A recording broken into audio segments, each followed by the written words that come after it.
guys, welcome back to my YouTube channel. Today we are going to be making goat milk soap, and this is a very simple recipe, so I hope I can encourage you and help you make it for yourself. Today I'm going to be making frankincense goat milk soap, and the only thing I do to make it frankincense is adding the frankincense essential oil. Let's get started. What you're going to need to make this soap recipe is olive oil, coconut oil, a soap mold, some gloves, a thermometer, like a candy thermometer, some spatulas that you won't ever use for food because anything contaminated can't be used for food. So sodium hydroxide, which is lye, you can get that on Amazon, and then you'll want something to scent it with. And then you'll need an immersion blender and 2 plastic tubs that are grade 2 or 5 so that it doesn't melt from the lye. The first thing you're going to want to do is get 40 ounces of oil. I am doubling this recipe because I have made it tons of times, but for the first time you're going to want to only do 40 ounces of oils.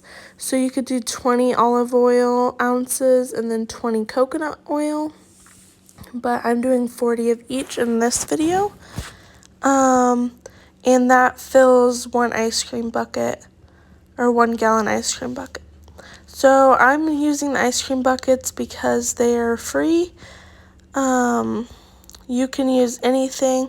You're not supposed to use glass because the lye will shatter that because the lye gets really hot. So if you have any questions, comment them below. I'd love to answer them. You can see my soap molds on the right of this video clip. Those are drying on top of the boxes. So the mold goes inside the box and it's just like a loaf shape, and you can get those on Amazon for a decent price. I have 3 right now and I'm probably gonna look into getting more. I also might want to get some that are different shapes, but these are efficient. So since I doubled the recipe, I have 80 ounces. You want your measurements to be pretty precise, but mine was 0.1 ounces over, but that's okay. Then 6.6 ounces of goat milk for 1 recipe, but I'm doubling it, so I did another cup as I'm showing again. And let's see. I'm trying to get the perfect amount because you really want to get as close to the exact measurements as possible. I'll have the recipe in the description box below.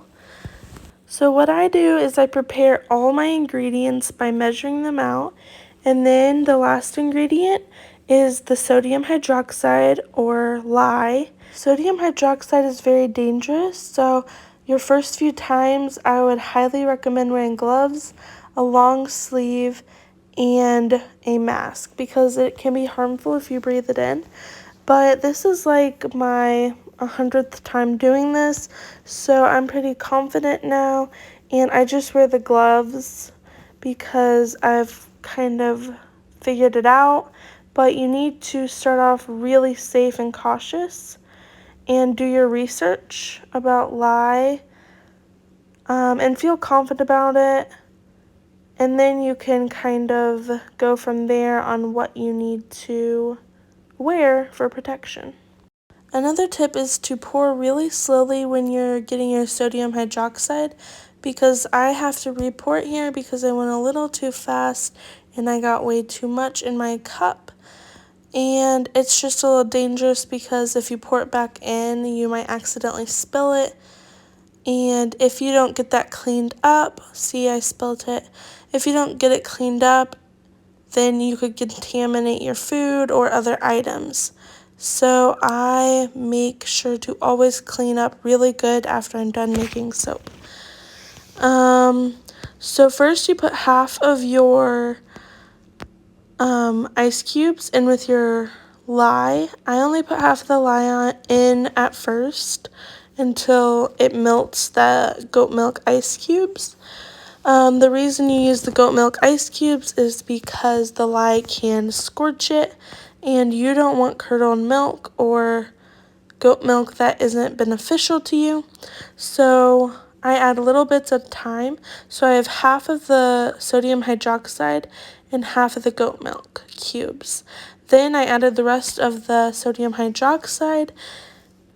I think I'm saying that right. And then I'm just going to mix it.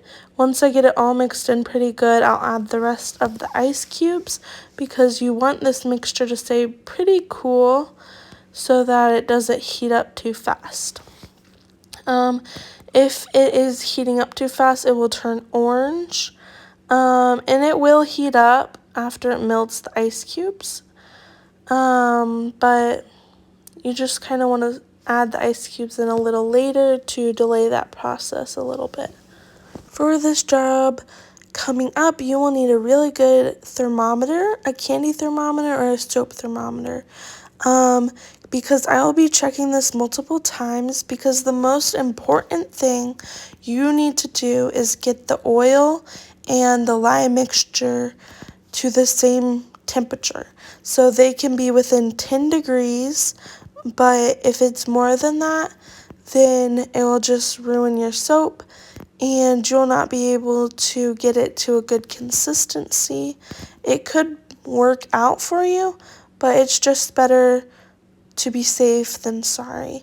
So normally mine is my oil mixture is about 95 to 100 degrees, and then my lye mixture is 105 to 110 when I mix the oils and the lye mixture together. So you can see that the lye mixture gets really hot as it shows in color. The more yellow, the more color it gets, the hotter it is. And if it ever gets red, that is from too much lye and too much heat, and it is not safe to use. I was just reading about that. So the first time I made soap, I used a recipe with too much lye, and it turned red and it hardened so fast. When I poured it in the molds, I couldn't get it in there fast enough, and it was just misshapen and everything. And so it's not okay to use when that happens because the lye is still, it will never cure correctly, so it's dangerous to use on your skin, and you can't dilute it and make anything else out of it. You just need to get rid of it if that happens. But as long as that doesn't get too red or you have a good recipe, that should not happen to you. On this day when I was making soap, the olive oil and coconut oil mixture was at 95 degrees Fahrenheit, and then the lye mixture was at 105. So it was exactly 10 degrees apart, and it worked out fine. So you can probably be a little bit higher, but I would just recommend staying within 10 degrees of both mixtures when you mix them. So over time, the oil mixture will cool off, and as you stir the lye mixture, it will cool off. I keep on stirring the lye mixture, but some people just wait for it to cool off. I prefer to keep stirring it because I'm a little nervous it'll get messed up or something. Just remember, it's simple. The thing that helps the most is to keep checking the temperatures, make sure they are getting cooler, and at first it might seem like the lye mixture takes forever to cool off, but trust me, it'll get there if you use this recipe. The olive oil, I just warmed the olive oil and coconut oil up in the microwave for about a minute and a half. Sometimes I only do 30 seconds if the coconut oil has been in a warm spot and it's already melted. But if you get your olive oil too hot in the microwave, then it can take forever to cool off, and you'd actually be waiting on that instead of your lye mixture, which is different. Now that I am mixing it, you will really want an immersion blender for this to get the right consistency and for it to be smooth when you put it into your mold. When you first stick your immersion blender in, you'll want to tap it like this and bubbles will come out. That is just so that you don't get any bubbles in the soap. But as you'll see, I'll still create some bubbles, which I don't actually know what causes these bubbles, but it still turns out my soap doesn't have air bubbles in it. So tapping it really does help. Another safety tip is you do not want to use anything that is contaminated with lye for cooking or anything that you will eat or spend time using the bowl, equipment, spoons, So everything I use for soap making, I keep in a tub and I don't use it for anything else. Right now we are just blending this with the immersion blender, which saves you a lot of time, and it will help you not waste a batch of soap because it is very efficient and very, very necessary for making soap. I'm tapping it again just to get all those air bubbles out, but as you can see, there are already some air bubbles coming on top, but it still doesn't mess anything up. Some people put in their scent material before they start mixing, but what I've heard is you should put it in once you get the consistency you need to pour it. So we are trying to get in that consistency of pudding, and then you put your oils in or your scent material. So scent material could be like ground coffee, something like that. So I'm using 3 partial bottles of frankincense. They're essential oil. I think the brand was Young Living. Most of them I pulled the white drip cap off, but this one I couldn't get for a while, but at the end I finally got it. So once you put in your scent material, I don't normally turn the immersion blender on. I heard it can make your soaps turn really fast and harden so quickly that you can't put it in the mold fast enough. But you just need to stir it pretty good and get it incorporated in the soap. So once you put that in, you'll definitely be ready to pour it into your mold. I know you can see food in the background, but don't make soap near food. Now I have a cleaning tip and a helpful tip so you don't have to do as much work. As soon as your soap is ready to go in the mold, mine doesn't turn hard as fast, but I like to hurry and get the immersion blender tip off. I shake it all into the bowl so I don't waste as much. And then I hurry and rinse it in the empty sink because I don't want to contaminate anything, because you want to rinse it off before it starts to get hardened or hard. So right now I'm pouring my soap in the molds. A double batch makes 2 of these Amazon soap mold loaf pans, but if you make one recipe, it will just make 1 loaf. And I usually always have a little extra I put in a solo cup, like those party solo cups that are disposable. I have noticed that I tend to like my soap to be a little runnier when I put it in the mold. You can wait until it's pudding texture like most recipes recommend, but this works for me and it takes less time, so I do it.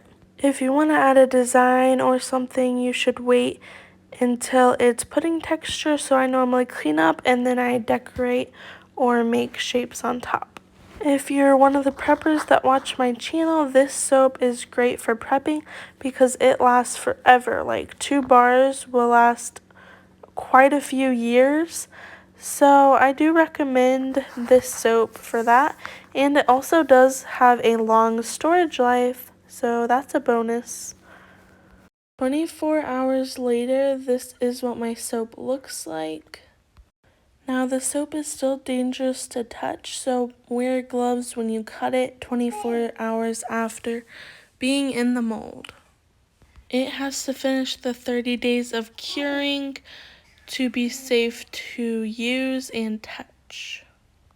I am going to get one of those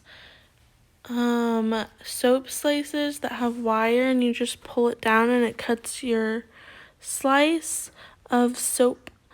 But right now I just have this little knifey putty thingy. You can even get this knife on Amazon with the same kind of soap mold I use, and it can come with a curvy, like wavy cut too, and a measuring tool that I have used before, but I'm trying not to use it because sometimes it makes me have inaccurate cuts. So now I'm trying to use a ruler to get more accurate cut. Whenever you're done cutting all of your soap, you need to space it out so it can cure properly by exposing all sides to air.